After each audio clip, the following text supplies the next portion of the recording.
What if a hospital kept following orders from someone who had been dead for years and nobody noticed until it was too late?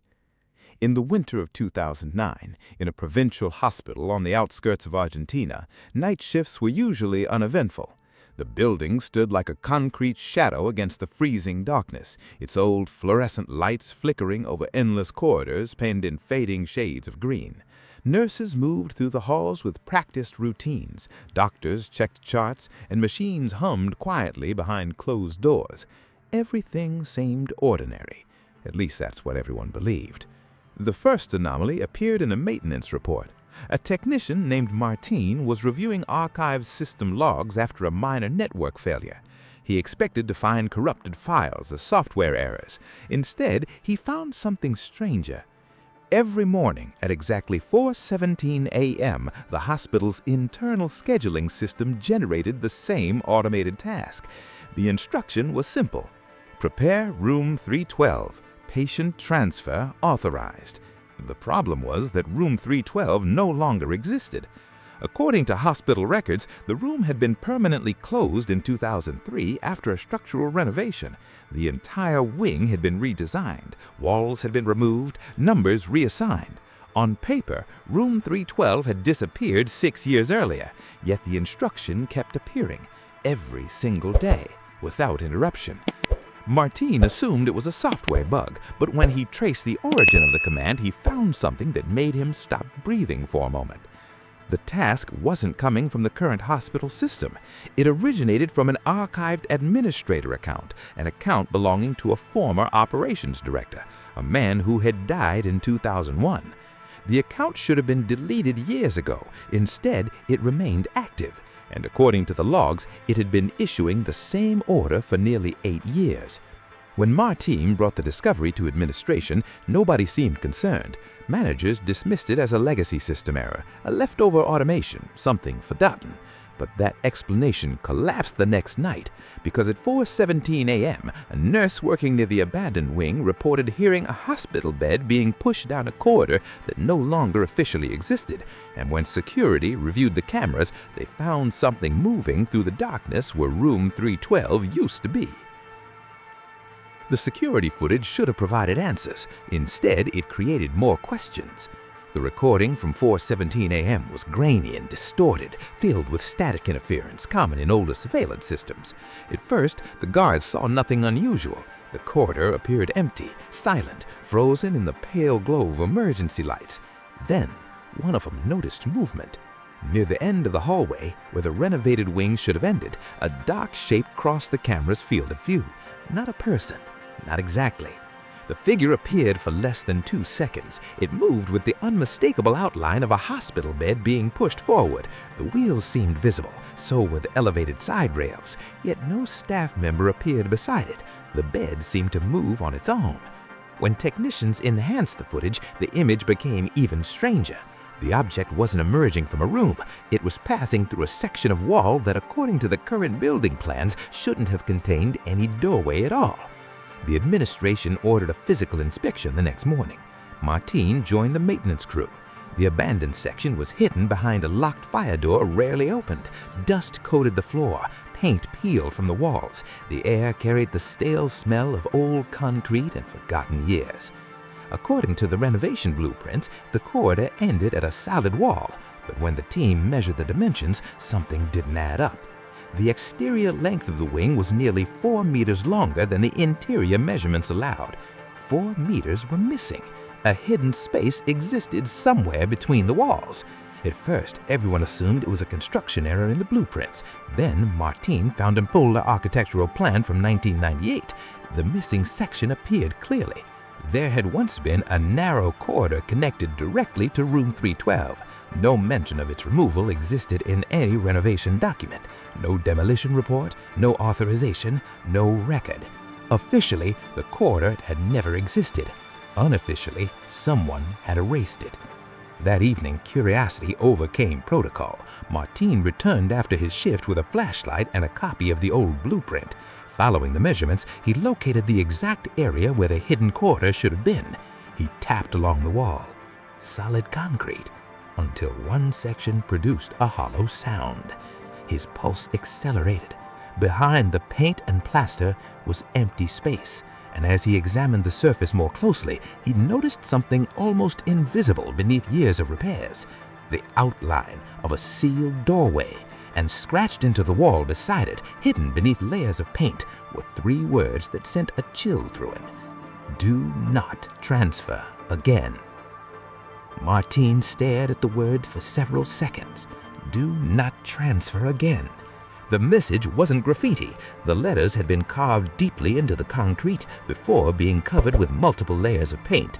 Whoever wrote it wanted it hidden, but not erased. The next morning, he began searching through archived hospital records. Most files from the late 1990s had already been digitized. Others remained stored in a basement where humidity had warped folders and faded ink. Hours passed before Martine found the first reference to room 312. What he discovered raised even more questions. Between 1998 and 2001, room 312 appeared in dozens of internal reports, but almost every document mentioning it had sections removed. Entire paragraphs had been blacked out, pages were missing, names were erased. Yet one detail appeared repeatedly: patient transfer authorization. The exact same phrase generated every morning by the automated system. The record suggested that a particular patient had been transferred repeatedly between departments, sometimes twice in the same week, occasionally twice in the same day. That alone was unusual, but one entry made Martine freeze. A transfer authorization dated August 17, 2001 listed the destination as room 312. The same date appeared on a death certificate attached to the file.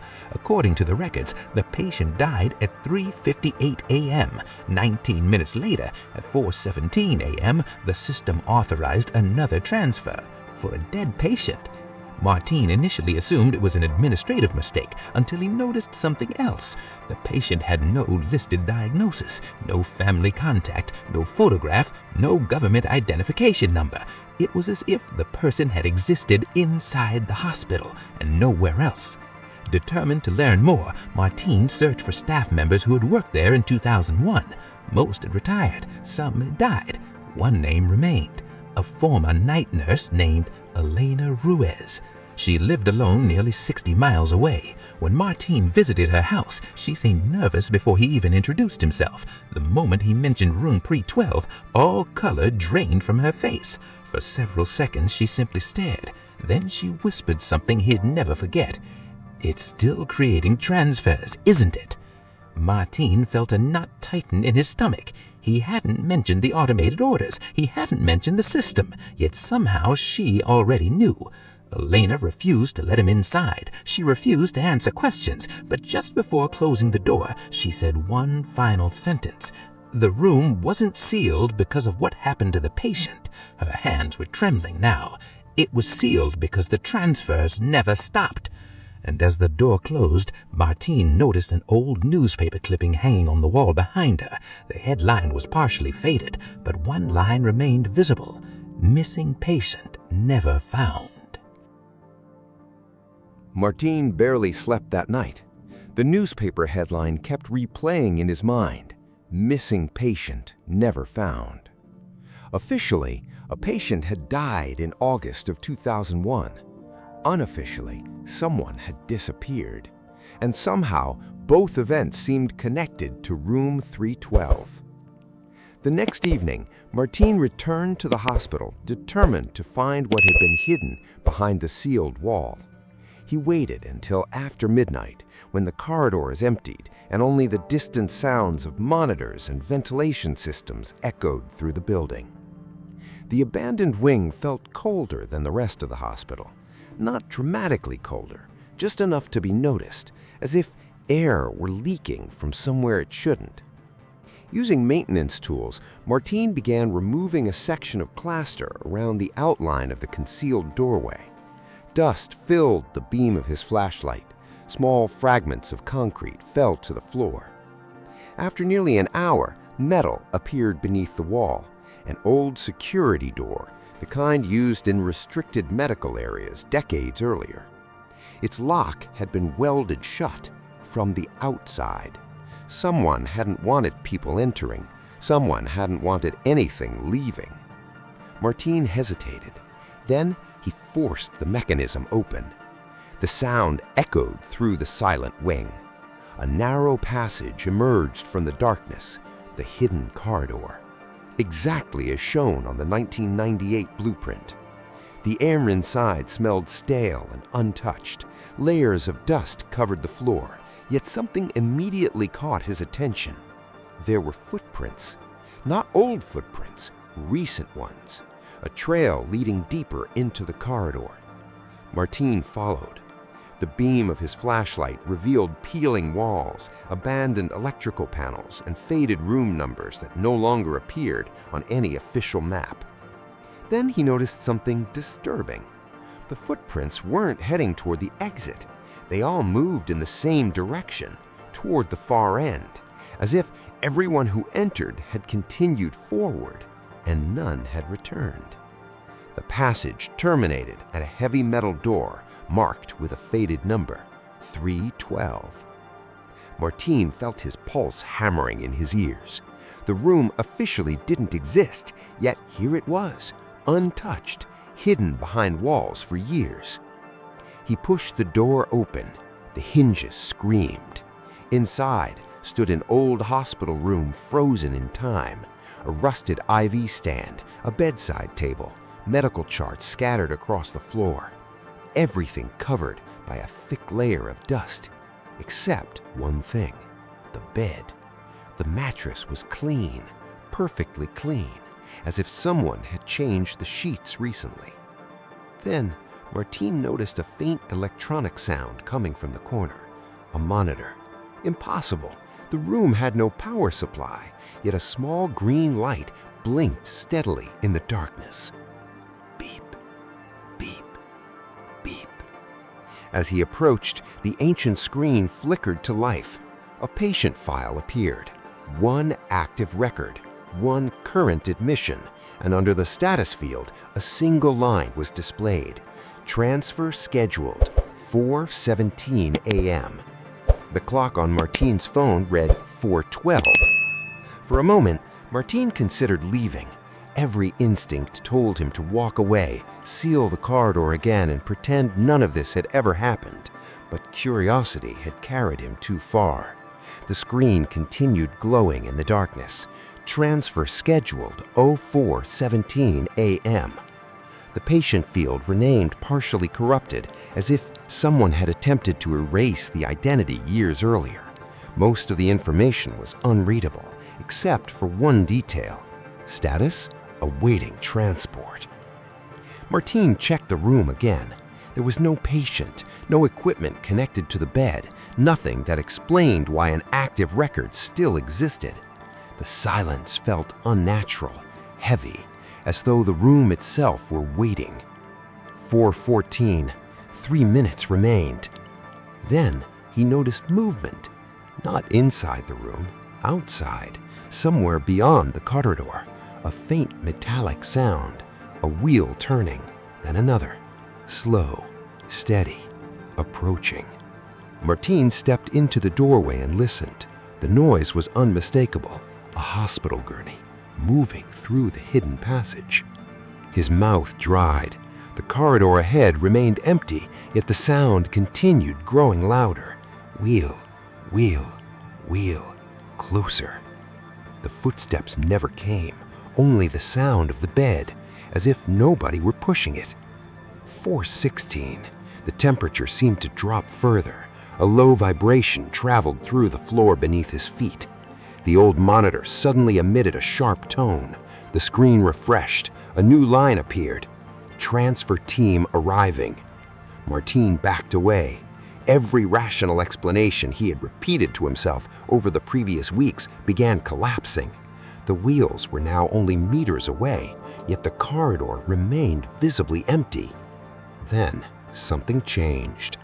Dust resting on the floor started moving. Tiny particles shifted aside, as if invisible wheels were rolling directly over them. Martin watched in disbelief as two parallel tracks formed across the corridor, fresh marks created in real time, approaching 3:12. The sound stopped directly outside the door. Silence. Absolute silence.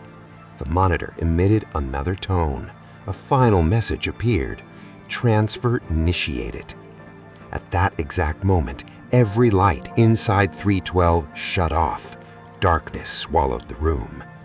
Martine felt movement behind him. Not a touch, not a hand, a presence, the sensation that someone or something had entered the room. The old monitor became the only source of light.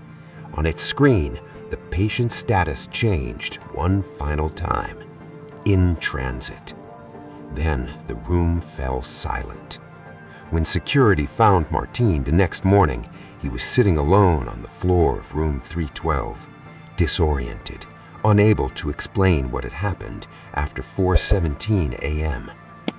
The hidden corridor was still there. The room was still there, but the monitor was gone. The bed was covered in dust, and no active patient record existed anywhere in the hospital system. Not one. The investigation that followed produced no answers. Administrators denied knowledge of the sealed corridor. Archived files disappeared. Maintenance reports vanished. Several employees refused interviews. Others claimed they had never heard of room 312 at all. Within weeks, the passage was sealed permanently, this time with reinforced concrete. But one detail remained impossible to explain. Months later, during an audit of the hospital servers, technicians discovered that the automated task had finally stopped. For the first time in nearly a decade, no transfer order appeared at 4:17 a.m. The routine had ended. The case was considered closed. But years afterwards, one retired systems analyst made a statement that continues to fuel debate among those who know the story. According to him, the final system log generated before the task disappeared contained a single line: transfer completed, patient received. No destination was listed, no department, no doctor, no signature. Only the confirmation that whatever the hospital had been waiting for since 2001 had finally arrived somewhere.